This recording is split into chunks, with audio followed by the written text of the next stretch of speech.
que habría de dudar o en temor permanecer, si gracia encontré en Jesús, claro es mi futuro en Él. Hola, ¿qué tal, hermanos? ¿Cómo están? Sean todos bienvenidos a este espacio de Encuentro con Cristo.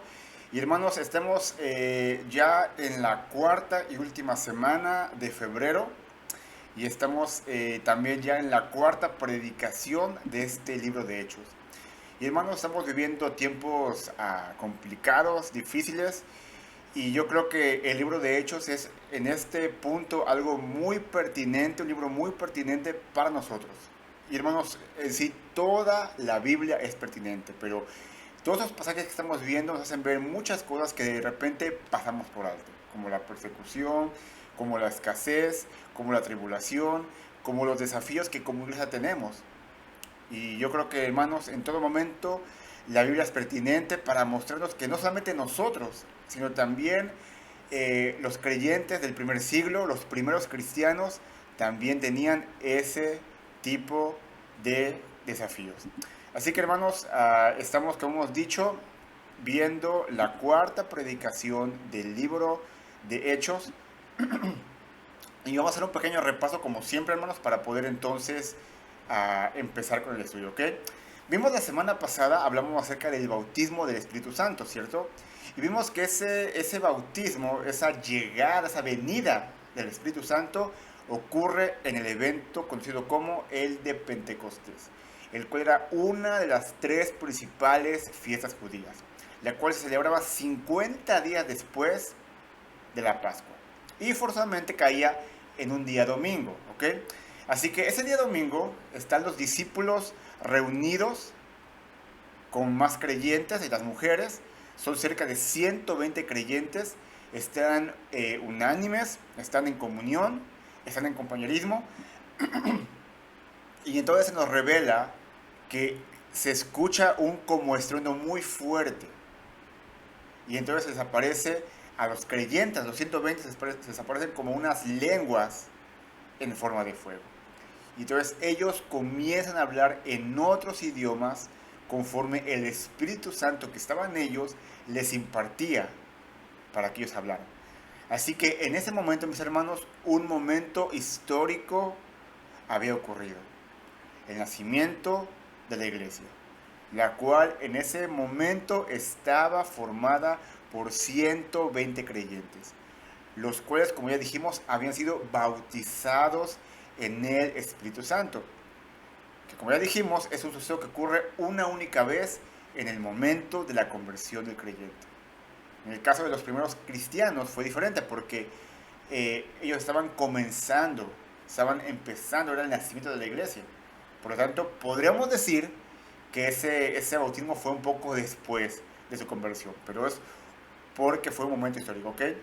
Así que estos creyentes reciben el bautismo del Espíritu Santo y todos son llenos del Espíritu Santo, lo cual es, ya dijimos la semana pasada, son dos eventos diferentes. En el primero, como ya dijimos, se da automáticamente en el momento de la conversión. Yo creo en Cristo y soy bautizado en el Espíritu Santo y formo ahora parte del cuerpo de Cristo, que es la iglesia. Y el segundo, el ser llenos del Espíritu, es una acción continua que el creyente, que el cristiano tiene que buscar día con día. Dijimos que la llenura se da cuando nos vaciamos de nosotros mismos. Nos vaciamos de nuestro egoísmo, de nuestro enojo, de nuestro orgullo, de nuestra crítica y nos llenamos continuamente de la palabra del Señor. Es como, vamos a llamarlo así, es como cuando comes, todos los días tú comes y te llenas de comida. Y lo que no te sirve, bueno, pues ya sabemos claro, ¿no? Lo desperdicias, lo sacas de ahí. Bueno, es lo mismo, nos vaciamos del egoísmo, del enojo, de todo lo que no nos conviene, todo el desperdicio, el desecho, y nos llenamos de la palabra de Dios. Nos llenamos de nuestra comunión con Dios. Porque ser llenos del Espíritu Santo implica el morir a nuestro yo, a nuestro ego, que muchas veces es total y completamente egoísta. Dijimos que nuestra frase no es haré mi voluntad, sino debe ser como creyentes, Señor, ¿qué es lo que tú quieres que yo haga? A lo mejor no me gusta lo que tú quieres que yo haga, pero yo sé que lo que tú quieres que yo haga siempre va a ser para mi vida bueno, agradable y perfecto. Así que, mis hermanos, los creyentes de Pentecostés son bautizados del Espíritu Santo y posteriormente son llenos en el Espíritu Santo y reciben la facultad, dice el texto que leímos la semana pasada, de hablar otros idiomas. Y reciben esa facultad para poder proclamar el Evangelio a las personas que hablaban diferentes idiomas. Y vimos que cuando ocurre ese suceso, había varios judíos provenientes de otras partes del imperio, los cuales habían venido para celebrar esa fiesta de Pentecostés.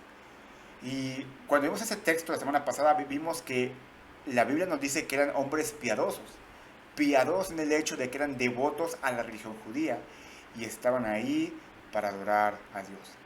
Recuerden que dijimos que ser devotos no es sinónimo de ser salvos, ¿ok? Ser devotos no es sinónimo de ser salvos.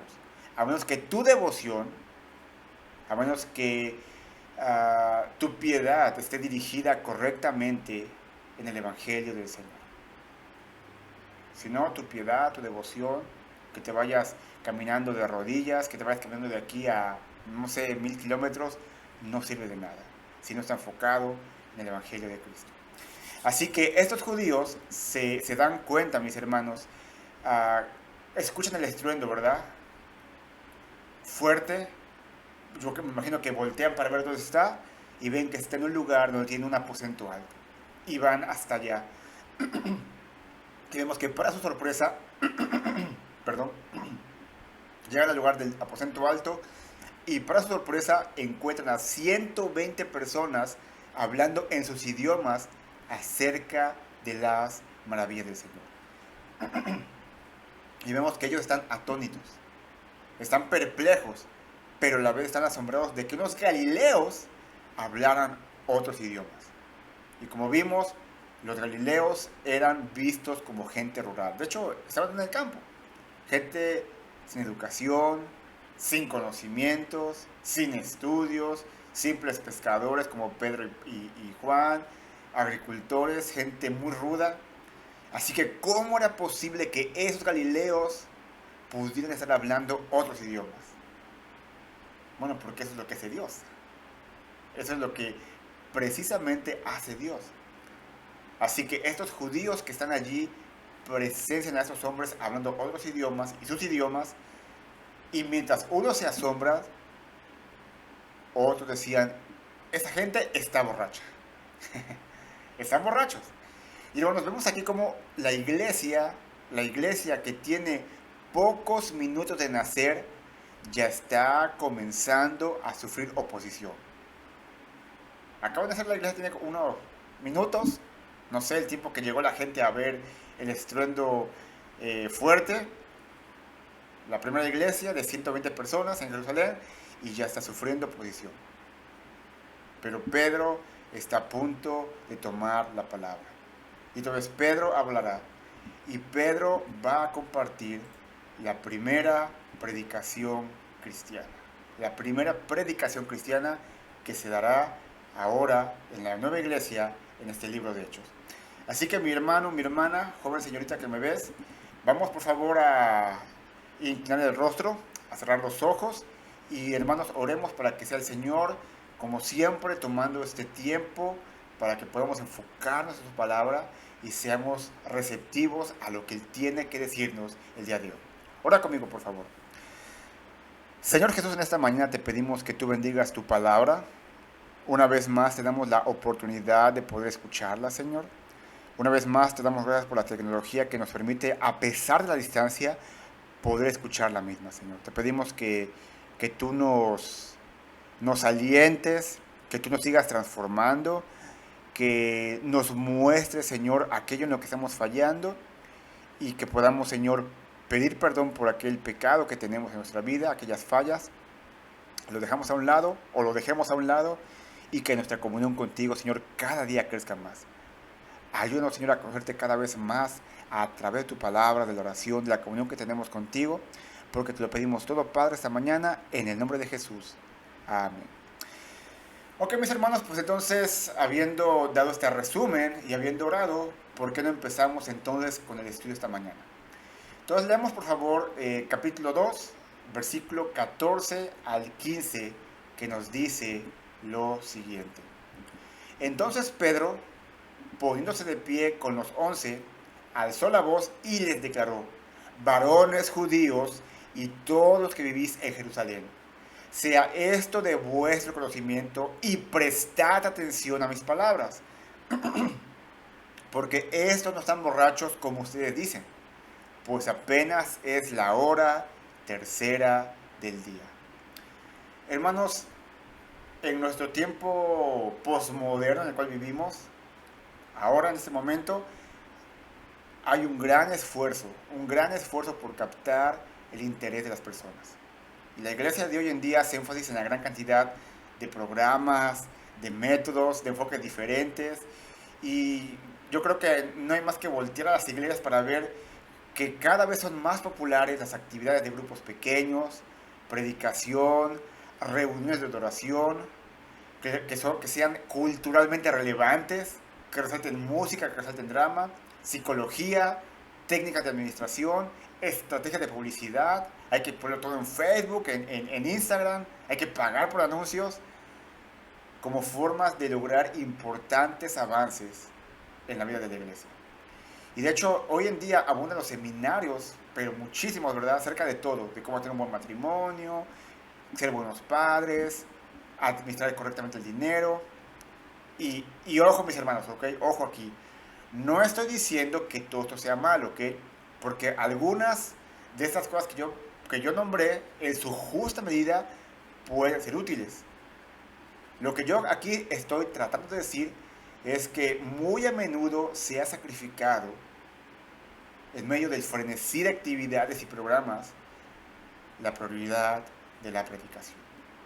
Mucho drama, mucho grupo pequeño, mucha música, mucha predicación culturalmente relevante, pero se ha descuidado la prioridad de la predicación cristocéntrica. El primer acontecimiento de la historia del cuerpo de Cristo después de la venida del Espíritu fue el sermón de Pedro. Y como vamos a ver más adelante, este produjo 3000 conversiones e inspiró a la iglesia.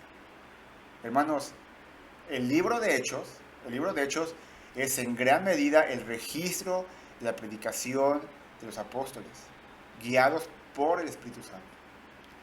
Así que lo que yo te quiero decir esta mañana es que predicar siempre se ha mantenido en el centro de la misión de la iglesia. Es buena la apologética, es buena la música, son buenas las actividades, pero el centro, lo principal, mi hermano, mi hermana, es la predicación. Es la predicación. Porque todo lo demás son cosas secundarias. Lo principal es la predicación cristocéntrica, centrada en Cristo.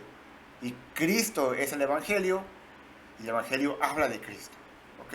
Así que este dato, por favor, no lo perdamos de vista porque es sumamente importante. ¿Ok? Muy bien. Dicho esto, es importante esa predicación porque los incrédulos, hermanos, la gente sin Cristo, no podrán ser salvos a menos que les prediquemos el Evangelio. Porque la fe, dice la palabra en Romanos, es por el oír.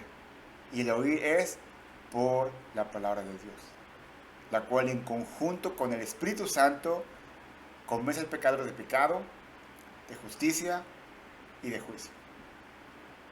¿Ok? Ahora bien, es interesante mencionar lo siguiente, hermanos. Cuando Pedro predica este primer sermón cristiano, que hemos dividido en varias partes, Pedro no predica en lenguas, Pedro no habla de otro idioma, Pedro se dirige a su público en el arameo cotidiano que todos entendían. ¿Okay?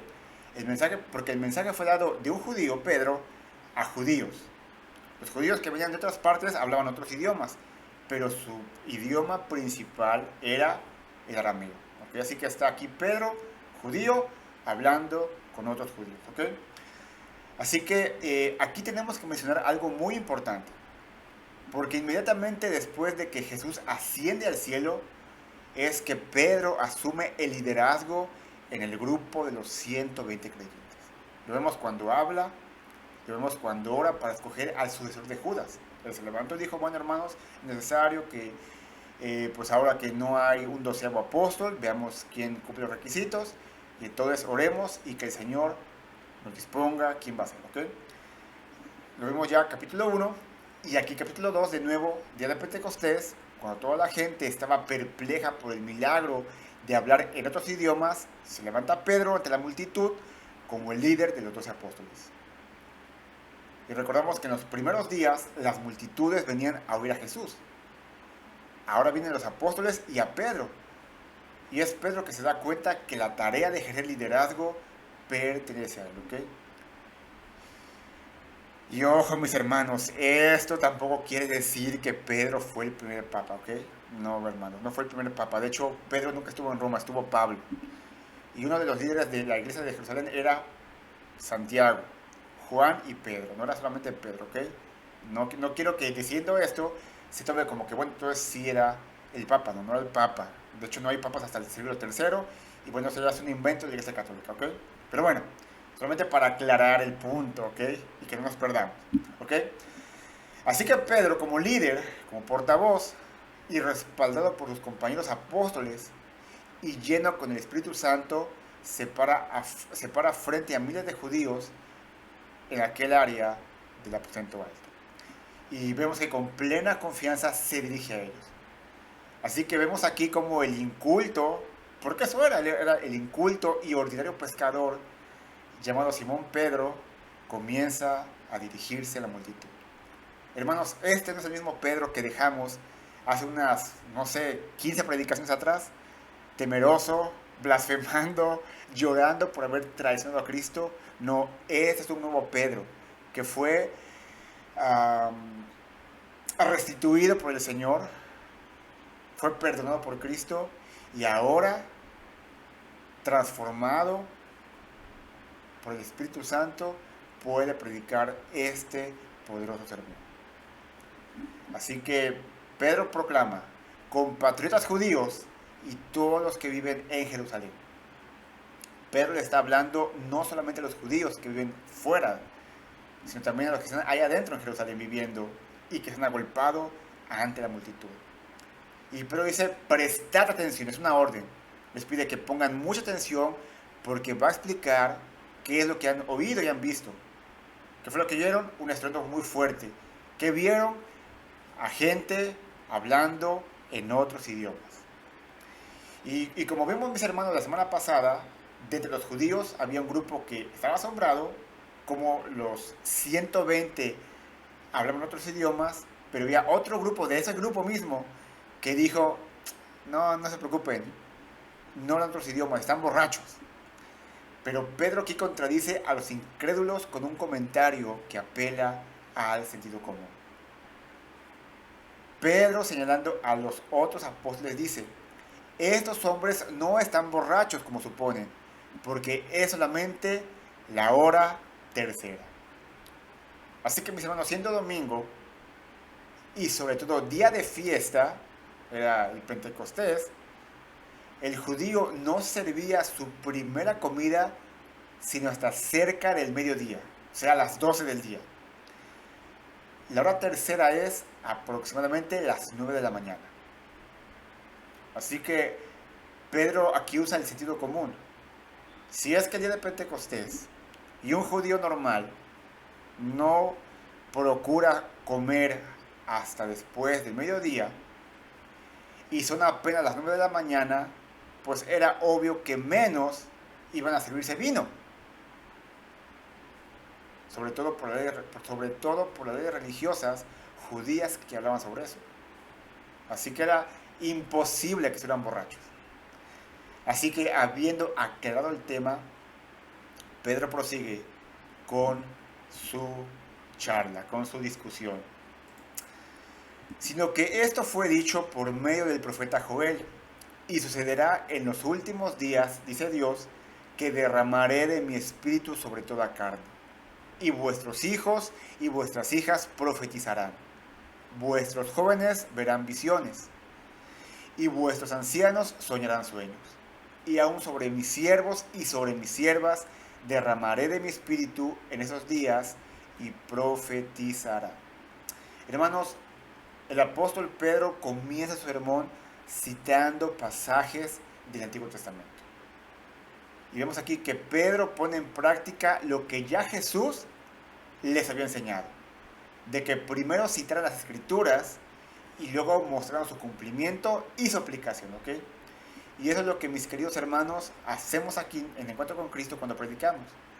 No exponemos nuestras ideas propias, hablamos de la fuente. ¿Cuál es la fuente? La palabra de Dios.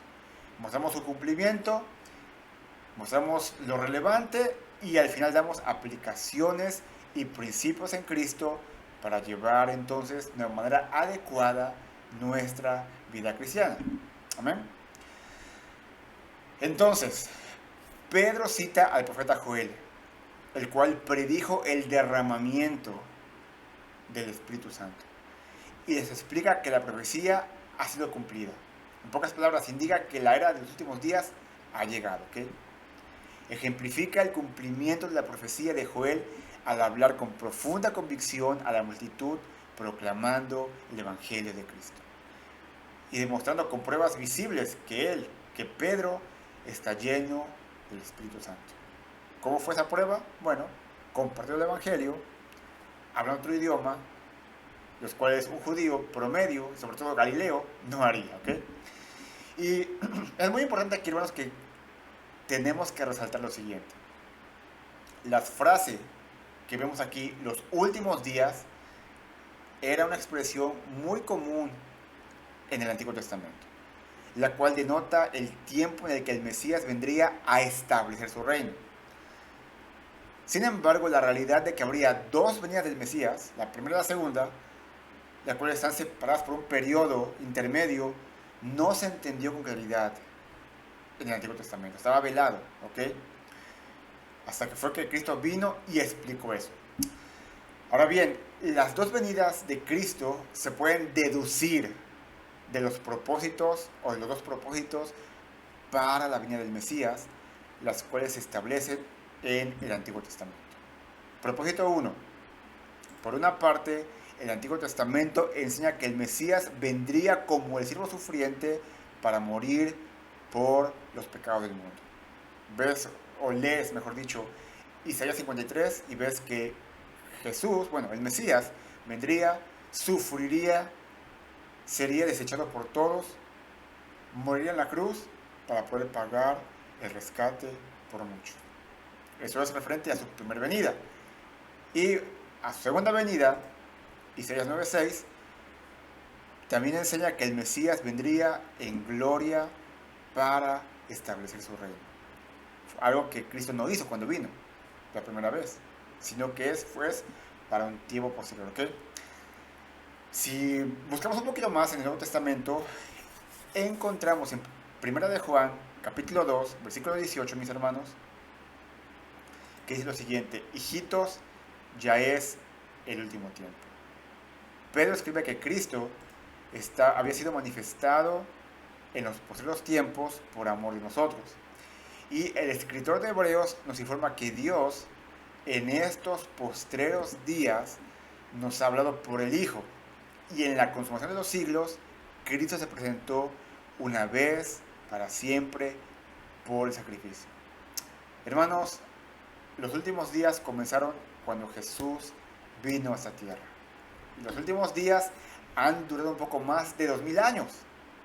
2020, 2015, por ahí así. ¿Okay? Durante ese tiempo, hermanos, más de 2000 años, Dios ha llamado con benevolencia, con ternura, con amor a la gente a la salvación. Aquellos que han creído en Cristo han sido salvos, han disfrutado de una comunión con Cristo. Aquellos que han rechazado el Evangelio han muerto en sus pecados. ¿Ok?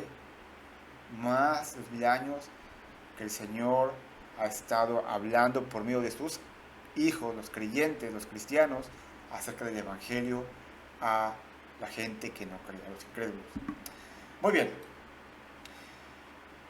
Dicho todo esto, mis hermanos, el total cumplimiento de la profecía de Joel aguarda la llegada del reino milenial. Vuelvo a repetir, el total cumplimiento, porque se cumplió lo que dijo Pedro en parte, pero el total cumplimiento de la profecía de Joel aguarda la llegada del reino milenial. Ahora no tengo el tiempo para explicar acerca del reino milenial, solamente decirles que es un reino de 1000 años, el cual se inaugura después de la segunda venida de Cristo, donde vemos que Satanás está atado por 1000 años para no engañar a las naciones, en el cual Cristo reinará visiblemente con vara de hierro. Tendremos la tierra con condiciones similares a las del huerto del Edén. Y casi al final del milenio, Satanás será desatado por poco tiempo para engañar nuevamente a las naciones, a los que tampoco han creído en Cristo. Pero Jesús destruirá a sus enemigos y finalmente Satanás será echado por toda la eternidad al lago de fuego. Y no solamente él, sino con él todos aquellos que no creyeron en el Evangelio de Salvación. Y después de esto, de ese reino milenial, vendrá la eternidad con Cristo en la Nueva Jerusalén. Así que a grandes rasgos, a muy grandes rasgos, hermanos, eso es lo que compete. Eso es lo que habla acerca de el reino milenial. Y miren, ahora, después, hermanos, en su momento, prometo hacer una predicación acerca de este tema, porque es muy interesante y también muy importante, ¿ok? Pero bueno, regresando al tema, hermanos. En el día de Pentecostés, y en realidad en toda la red de la iglesia, Dios ha dado tanto un avance como una muestra del poder que el Espíritu liberará en el reino. Los creyentes en la época actual tienen un anticipo de la vida en el reino. En el reino milenial dice Dios, derramaré de mi espíritu sobre toda carne, puesto que todos los que entren en el reino serán redimidos. Durante la iglesia, o la era de la iglesia, que es donde estamos ahora viviendo, vivimos en la era de la iglesia, Dios derrama su espíritu sobre los creyentes. ¿Sí la distinción? En el reino milenial habrá puros salvos, al ser derramado a toda carne, a toda persona. En esta era, el espíritu es derramado solamente a los que hemos creído en Cristo. En el reino también habrá perfecta paz. Mientras tanto, la paz gobierna ahora en el corazón de los creyentes. En el reino, Cristo gobernará perfectamente. Mientras tanto, ahora Cristo reina únicamente en los corazones de los creyentes que conforman su pueblo. En el reino, Cristo juzgará a todos los hombres con vara de hierro. Ahora Él juzga a su pueblo, a los creyentes, por medio del ministerio convincente del Espíritu en las vidas de ellos. Así que lo que vemos que en el reino llegará completamente, hermanos, como ya lo dijimos, ahora lo vemos comenzándose a manifestar en Pentecostés. Desde Pentecostés hasta ahora se ha manifestado parte de ese reino, parte de ese derramamiento del Espíritu en aquellas personas como tú y como yo que hemos creído en Cristo Jesús. ¿Okay? No obstante dicho esto, es indudable que no todos los componentes de la profecía de Joel están supuestos en la era de la iglesia, como ya dijimos. No hasta que el Espíritu se derrame sobre toda carne en el reino milenial que vuestros hijos y vuestras hijas profetizarán. Vuestros jóvenes, dice la palabra, verán visiones y vuestros ancianos soñarán sueños. Es entonces que Dios declara que de cierto sobre mis siervos y sobre mis siervas en aquellos días derramaré de mi espíritu y profetizarán. Es solo en aquellos días, como ya dijimos en el reino milenial, que tan extensa profecía se llevará a cabo. Ahora, hermanos, sigue siendo un misterio la naturaleza de esa profecía, de los sueños y las visiones que ocurrirán, porque no se nos dicen de qué trata y todavía no se han cumplido, ¿ok? Pero sin embargo podemos ver en la Biblia que la profecía sí que se ejerció en la iglesia primitiva. Y recordamos que mientras la Biblia se compilaba, o el Nuevo Testamento se estaba compilando, estaba acabando, había profecía. Había gente que profetizaba, había gente que daba revelación nueva, la cual fue escrita en la Biblia, por ejemplo Pablo, por ejemplo Pedro, por ejemplo Juan. Pero ten en cuenta algo, la palabra profecía también significa proclamar, declarar, hablar la palabra de Dios. Así que cuando tú y yo proclamamos la palabra, predicamos, tú y yo profetizamos. Ojo, no en el sentido de dar nueva revelación, porque el canon de la Biblia está cerrada, sino en el sentido de dar a conocer las verdades de Dios, el evangelio de salvación que está en la palabra. ¿Ok? Ahora bien, como ya dijimos, Pedro no dijo que el Pentecostés fuera el cumplimiento de la profecía de Joel, porque las señales y maravillas profetizadas no habían ocurrido, ya lo dijimos. Cuando se lee la profecía de Joel en su contexto, se entiende que trata de la nación de Israel en los últimos tiempos en relación con el día del Señor. Sin embargo, Pedro fue guiado por el Espíritu a ver en la profecía una aplicación para la iglesia. ¿Cuál fue la aplicación? Pedro dijo, este es el mismo Espíritu Santo del que Joel escribió, ya está aquí. Y en este punto los judíos piadosos, hermanos, cuando Pedro dice eso, que habían ido al aposento alto a ver qué pasaba, y después de escuchar las palabras o la profecía de Joel predicada por Pedro, me imagino que a aquellos judíos les habría parecido increíble lo que había pasado ahí. Porque para un judío de aquel siglo, el Espíritu de Dios solamente era dado a unos cuantos elegidos. Si ves el Antiguo Testamento, ves que, por ejemplo, estaba Sansón, o estaba, por ejemplo, David, o estaba José, o estaba algún héroe de la Biblia, Saúl inclusive, y vemos que de repente dice el texto que el Espíritu tomaba posesión de él y hacían grandes obras y milagros y prodigios, pero no estaba todo el tiempo el Espíritu, ¿verdad?, haciendo prodigios, haciendo señales de la mano de aquellos hombres, ¿ok? Así que obviamente pues ellos ven en ese momento que 120 creyentes, incluidos mujeres, gozaban del Espíritu Santo. Era algo que no podían entender ni comprender. ¿Ok? Muy bien, hermanos. Ocurre todo esto porque el Espíritu Santo está ahora en esta época de la iglesia en cada creyente, salvado por gracia,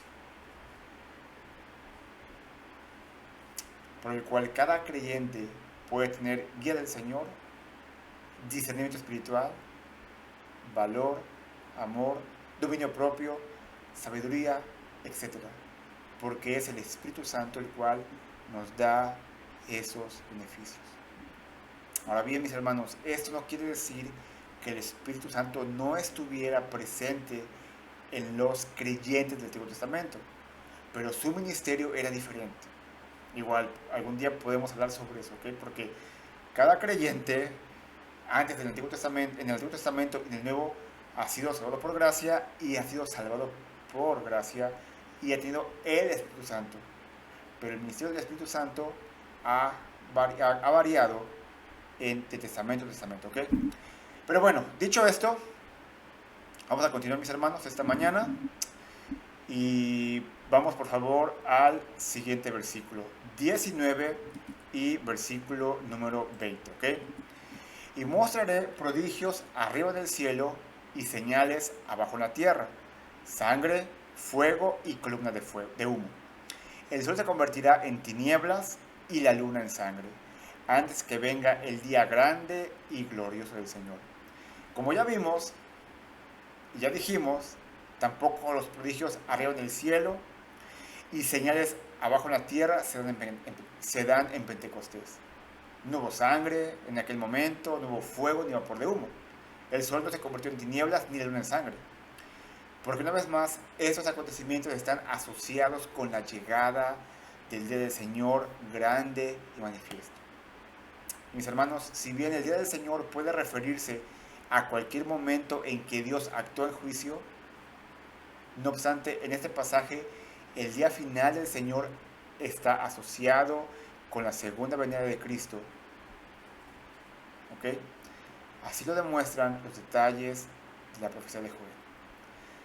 Las señales en la tierra y el cielo que el profeta menciona se relacionan en otras partes de la Biblia con los acontecimientos que rodean la segunda venida de Cristo. De hecho, el libro de Apocalipsis asocia sangre con ese tiempo. Y mira, vamos a leer algunos textos de Apocalipsis para ver al respecto, ¿ok? Apocalipsis capítulo 8, Apocalipsis 9, 14 y 16, ¿ok? Voy a leer algunos extractos para que podamos ver. Dice así: miré y aquí un caballo amarillo, y el que lo montaba tenía por nombre Muerte, y el Hades le seguía, y le fue dada potestad sobre la cuarta parte de la tierra, para matar con espada, con hambre, con mortandad y con las fieras de la tierra. El primer ángel tocó la trompeta y hubo granizo y fuego mezclados con sangre, que fueron lanzados sobre la tierra, y la tercera parte de los árboles se quemó, y se quemó toda la hierba verde. El segundo ángel tocó la trompeta, y como una gran montaña ardiendo en fuego fue precipitada en el mar, y la tercera parte del mar se convirtió en sangre. Capítulo 9, versículo 15. y fueron desatados los 4 ángeles que estaban preparados para la hora, día, mes y año a fin de matar a la tercera parte de los hombres. 14:20. Y fue pisado el lagar fuera de la ciudad, y del lagar salió sangre hasta los frenos de los caballos por 1600 estadios. 16:3. El segundo ángel derramó su copa sobre el mar, y éste se convirtió en sangre como de muerto, y murió todo ser vivo que había en el mar. Como hemos leído ahorita, aquí se mencionan los eventos que anteceden la segunda venida de Cristo, y está presente el elemento de la sangre. Apocalipsis también menciona el fuego con relación al tiempo que rodea la segunda venida. Y una vez más vuelvo a leer otros pasajes de Apocalipsis. 8:5. Y el ángel tomó el incensario y lo llenó de fuego del altar y lo arrojó a la tierra. Y hubo truenos y voces y relámpagos y un terremoto. El primer ángel tocó la trompeta y hubo granizo y fuego mezclados con sangre que fueron lanzados sobre la tierra, y la tercera parte de los árboles se quemó, y se quemó toda la hierba verde. 8:8. El segundo ángel tocó la trompeta, y como una gran montaña ardiendo en fuego fue precipitado en el mar, y la tercera parte del mar se convirtió en sangre. 8:10. El tercer ángel tocó la trompeta, y cayó del cielo una gran estrella ardiendo como una antorcha, y cayó sobre la tercera parte de los ríos y sobre las fuentes de las aguas. Así que vemos que todo esto tiene como su plenitud, ¿verdad?, en la segunda venida de Cristo, o antes de la segunda venida de Cristo. Por último, Apocalipsis menciona o habla acerca del humo, ¿ok? Y abrió el pozo del abismo, y subió humo del pozo como humo de un gran horno, y se oscureció el sol y el aire por el humo del pozo. Y del humo salieron langostas sobre la tierra, y se les dio poder como tienen poder los escorpiones de la tierra. Así bien vicinos caballos y sus jinetes, los cuales tenían coronas de fuego, de zafiro y de azufre. Y los reyes de la tierra que han fornicado con ella y con ella han vivido en deleites, llorarán y harán lamentación sobre ella cuando vean el humo de su incendio. Y podría citar más pasajes, hermanos, ¿ok? Pero vemos cómo esta profecía de Joel, que citó Pedro, tiene su cumplimiento total en pasajes del Apocalipsis, los cuales se refieren al final de los últimos días, en el glorioso regreso de nuestro Señor. Y finalmente, Mateo 24, 29 al 30, el Señor Jesucristo describió los cambios en el sol, la luna y las estrellas que acompañarán su segunda venida. Dice así: e inmediatamente después de la tribulación de aquellos días, el sol se oscurecerá, y la luna no dará su esplendor, y las estrellas caerán del cielo, y las potencias de los cielos serán conmovidas. Entonces aparecerá la señal del Hijo del Hombre en el cielo, y entonces lamentarán todas las tribus de la tierra, y verán al Hijo del Hombre viniendo sobre las nubes del cielo con poder y gran gloria. Hermanos, yo creo que el texto es muy claro. Todos los eventos que Joel profetizó, Cristo los menciona antes de partir o antes de ser crucificado, y vemos su cumplimiento en Apocalipsis, en la segunda venida del Señor. Y yo creo, hermanos, que después de oír esta gente que estaba con Pedro la aterradora descripción de lo que es el día del Señor, fue natural que la multitud quisiera saber cómo no quedar atrapados en aquel tiempo de terror y devastación. Y es entonces que Pedro entra al clímax de su cita en Joel. Y sucederá que todo aquel que invoque el nombre del Señor será salvo. Todo aquel que invoque el nombre del Señor será salvo. El apóstol Pedro usa el último versículo de su cita de la profecía de Joel como una introducción a su explicación del Evangelio de Cristo. Hermanos, cuando analizamos la forma gramatical de este versículo de Joel, nos indica que Pedro ya no está hablando a la multitud como un todo. Más bien confronta a la persona, al individuo que le escucha con el Evangelio de Cristo, y le dice que debe invocar el nombre del Señor. Déjame decirlo de otra forma. Aunque Pedro habla a una multitud, él está diciendo que la gente individualmente tiene que creer en Cristo para ser salvo. ¿Ok? Así que a estas alturas de la predicación, los oyentes entienden el término Señor como equivalente a Dios. Pero en la conclusión de su sermón, que veremos más adelante, Pedro claramente deja establecido que Dios ha hecho a Jesús Señor y Cristo. En pocas palabras, judío que me escuchas, tú eres salvo únicamente por creer en Cristo, el cual es Jesús, el que realmente es Dios. Y cuando tú y yo, creyentes, clamamos en el nombre de Jesús, en el nombre del Señor, realmente estamos invocando a Cristo. Y hermanos, es muy interesante que Dios aquí abre el camino de salvación a todos, tanto judíos como gentiles. Su promesa está dirigida al individuo, a la persona en particular, y exige de esta persona una respuesta igualmente individual. No es que porque estoy en una familia cristiana, yo soy cristiano. O porque mi papá cree en Cristo, también yo creo en Cristo. No, es una decisión personal, individual, ¿ok? Muy bien. Dicho esto, hermanos, aquel que cree en Cristo, esos creyentes como miembros del cuerpo de Cristo constituyen la iglesia cristiana. Por lo cual, tú que me escuchas, si tú no tienes a Cristo en tu vida, tú no eres parte de su cuerpo, que es la iglesia. Y por lo tanto, tú no eres miembro de su iglesia invisible, aunque estés físicamente asistiendo a una iglesia local. Por tal, mi amigo que me escuchas, ve a Cristo. Ve a Cristo. Cree en Cristo, arrepentido de tu pecado, y dice la palabra que recibirás de forma gratuita, de pura gracia, la vida eterna. Ve a Cristo, porque tú no sabes si mañana puede ser el último día de salvación para ti. Ve a Cristo, arrepiente de tus pecados y cree en Él. Y si tú ya eres creyente, que estas palabras te den paz y esperanza. A pesar de lo que estamos pasando, lo que estamos viviendo, las limitaciones que tenemos, podamos reconocer y entender que el Señor está llevando toda esa situación al final del cumplimiento de los tiempos. Y aunque podemos padecer persecución, como lo hemos visto en el estudio, al final es el Señor quien gana. Jesus win, ¿ok? Jesus win. El Señor al final es el quien gana. Y con Él nosotros los creyentes en el Señor. Así que mis hermanos, con eso terminamos esta mañana.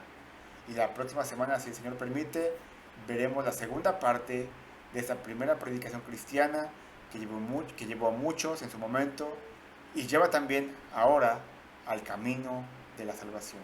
Amén. Ora conmigo, por favor.